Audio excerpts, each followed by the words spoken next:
Wow, these comics are really freaking old. Oh, hi guys. I just came back from this freaking epic movie that we just saw. Well, it's not called The Spectacular Spider-Man, but it should have. Because this freaking movie was awesome, guys. Spider-Man Far From Home, 7 o'clock, 7 to 19, and yeah. What do you expect, guys? It's a Marvel MCU movie, the 23rd in the franchise, and it knocked my freaking socks off. Spidey is as good as he's ever been, and Tom Holland once again gives a compelling performance as Spidey. And this picture alone is kind of a preview of what he does to Mysterio. Look, he knocks his freaking head off. And by the way, what did I think of Mysterio, played by Jake Gyllenhaal? He stole the show, just like Michael Keaton did in the first movie. And if people have a problem with this movie, I don't know what version of the movie they saw. They're probably not a fan of this character. They probably got butthurt from the last movie. This is one of the best films of 2019. It saved my summer because there was a lot of disappointing sequels and reboots throughout the last 3 months after Endgame, and we just didn't have uh, a summer that was memorable. Other than Endgame, we had Godzilla, which I really enjoyed, but it underperformed. It didn't bomb; it just underperformed. We had Men in Black International, freaking Dark Phoenix, Secret Life of Pets 2, Toy Story 4 did well, but not it didn't break records. This is gonna break records, guys. This is the reason I go to the theater every year. The sense of humor this movie has after Endgame is phenomenal. I love the tone of the movie. That it has some dark moments, especially with Mysterio, and it has a lot of surprises that you're not going to see coming. Stay for the two post-credit scenes. There's two of them. I'm not going to say a word. You got to see the film for yourself. It is worth seeing in the theater. There is a scene in this movie where, the beginning of the movie when you first see Mysterio in the costume. The costumes look phenomenal in this movie. He looks just like he did in that comic that I just showed you. Purple cape, freaking helmet, great CGI for the flying. It's phenomenal. If this movie doesn't get a Best Visual Effects Oscar nomination, you're out of your freaking mind, Academy, because this is some of the greatest visuals I've seen in a Marvel movie, standalone movie. It's just fantastic. I see these visuals and I'm like, wow, these are some of the best effects ever. And the thing is that, yeah, I love Endgame. The end, that last battle was not top this year, even with this movie. But man, they put so much effort into this movie as well. And he's not Iron Man Jr.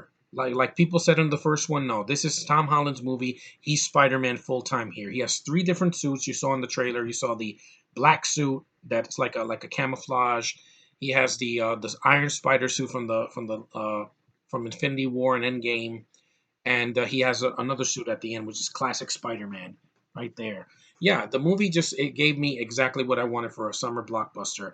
It's funny. It's got a great cast for the most part. It's got a much better villain here this time. I love Vulture in the first one. He was the best villain of 2017.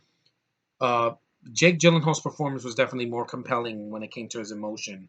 And I thought that the movie just, it knocked my socks off, guys. The action is phenomenal. Every action scene in this movie is made by freaking people that know what they're doing. You can see everything. There's color. The scenes with the illusions, which I'm not going to spoil, are just breathtaking. There's a scene in this movie that rivals the scene from Rogue One when Darth Vader is freaking killing all those rebel soldiers. Shooting at him, the rebel troops that he's doing this. It reminded me of that. It's in the third act, so keep your eyes open for that. It's a scene just like in Rogue One. The rapport of the cast. I love Ned coming back, and Zendaya's great. She kills it as MJ. She has a lot more screen time here, which is nice to see. Her and Peter's rapport, the romance you saw in the trailer, that's really good in the movie. I love the locations in Europe. They show the Netherlands, they show Germany, they show France. Well, not France. They show Italy and England is at the very end, but they get theirs. When they show the elementals, the CGI looks fantastic, and the movie's just everything I wanted for a sequel, guys. Fast paced. It was 2 hours, over 2 hours. It didn't feel like that way. It didn't feel long at all. I felt like I was watching it for an hour and 40 minutes. The movie just it goes by real quick. There's a lot of dialogue that I didn't see coming, and I was laughing my ass off in the theater. The audience clapped in the beginning of the movie. They do a there's a tribute in the movie twice, and I'm not going to say when. It's at the very end, and it's also in the beginning of the movie. And the soundtrack is amazing. All the songs they chose in the movie fit.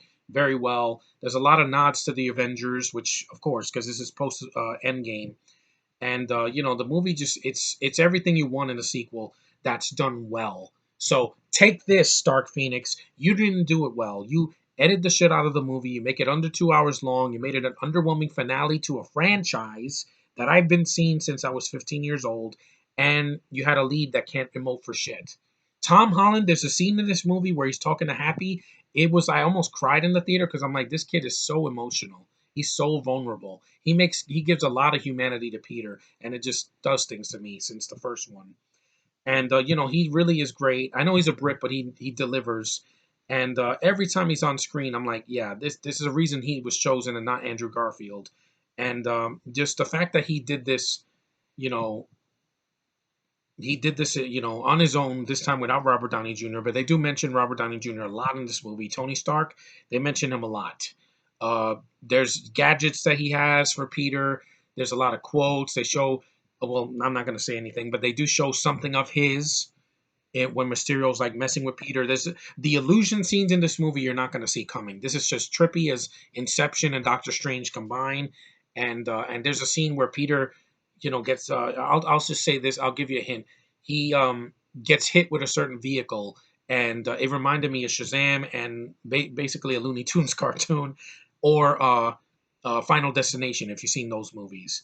But it's amazing. This is one of the best films of this year. Go see this movie. You will not be disappointed. There's a reason why this is making over hundreds of millions of dollars already, and it's only been out for what, 2 days now, and overseas it came out in June. I love this movie, guys. In case you didn't notice, Marvel just gives me what I want. It's like they're looking at my thoughts and they're putting it on screen, and that's what I felt with this sequel. Everything in the movie. There's some things I didn't like. The Peter tingling thing, that's stupid. It's called a spider sense, guys. Make sure you say that in the third movie. It's not Peter tingling. It's called his spider sense. I also wish Aunt May was in the movie more. She's not in it that much in this one. But it's always nice to see Marissa Tomei. She's still gorgeous as ever. I mean, that woman just does not age. She still looks like she did in the 90s. She's mwah.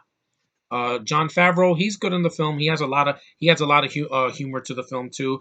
I like that they actually changed Flash's character. He's not a total douchebag in this one, like in the first one. They lightened him up a little bit. Tony Revolori, he did really good in this one. Ned, the guy that plays Ned, the girl that plays Betty, she's okay. She just looks a lot like Gracie Zieni from Super Ninjas on Nickelodeon. And also, like I said, Jake Gyllenhaal is the best thing in the movie. Like other than Tom Holland, him and Tom Holland on screen is just magic. They glow every time they're on screen. When they shake hands, I buy it. The scene they're talking to each other in Europe, that's great.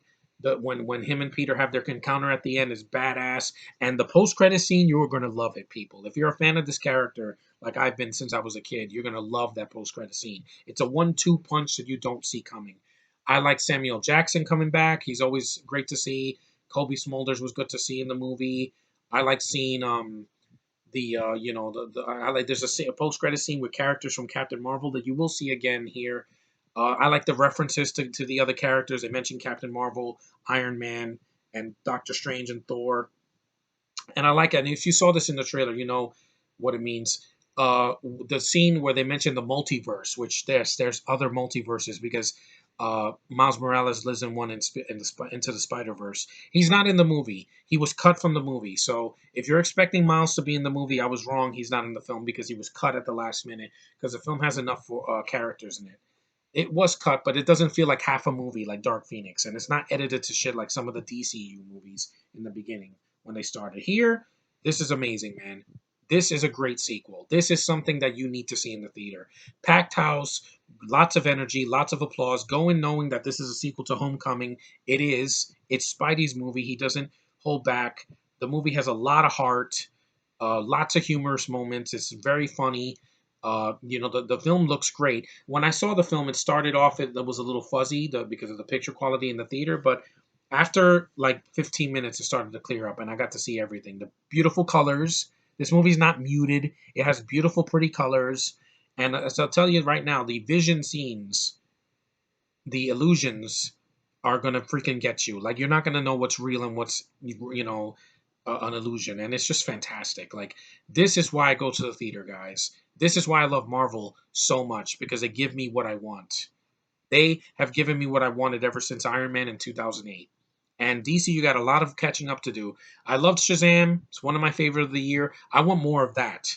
I don't want Robert Pattinson as Batman. Fuck that. I don't want Vanessa Kirby as Catwoman. I don't want the hobo with a stick as Batgirl. That already upsets my stomach.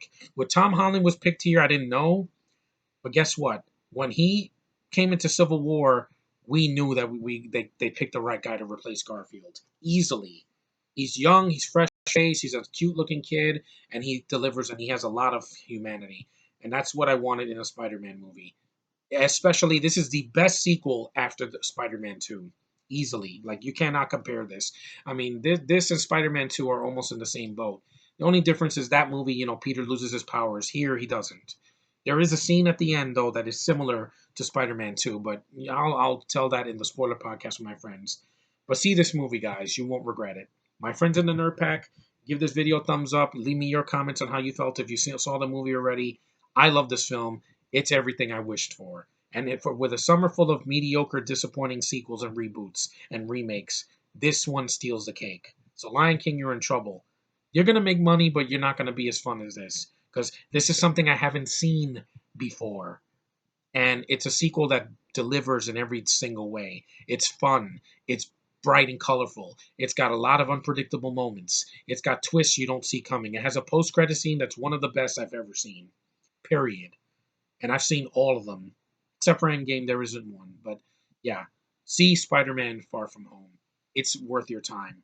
This is a sequel that should have came out a lot sooner. If this took Dark Phoenix's place, I guarantee it would have saved the summer a lot faster. And I'm like I said before, put effort. This is what Marvel does. That's why they make billions every year, because they put effort into their comic book movies. Sony, the Venom movie. This kicks the crap out of the Venom freaking movie. Yeah, and the Amazing films, and whatever the hell they're going to do. The Morbius, I don't know. It could go in either way, but with this, watch it. It's worth your time, guys. You will not be disappointed.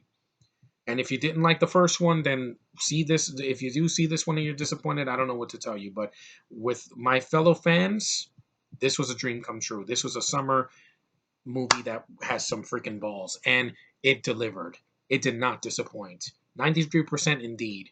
Is it better than Endgame? Oh god, no. That's a hard feat to reach because that movie's a masterpiece. This is a great freaking sequel though, and it comes pretty damn close. And I don't know what else to say without spoiling it. Go see this movie. It's a sequel worth your time.